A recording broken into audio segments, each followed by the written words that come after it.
One-step repair with a unique scaffold.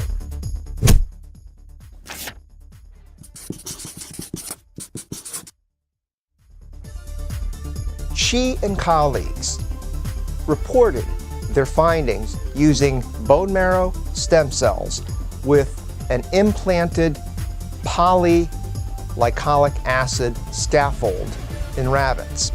Outcomes were evaluated by magnetic resonance imaging, MRI, International Cartilage Repair Society scores, histology, and immunohistochemistry.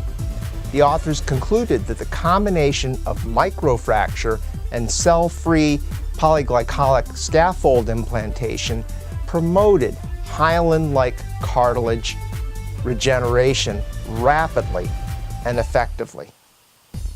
When you click on the button below, you'll get access to a page where you can sign up to receive a free portfolio of information that will give you the inside scoop on how stem cells can help you if you have osteoarthritis. The science, the biology, and most importantly, the results. See you on the other side.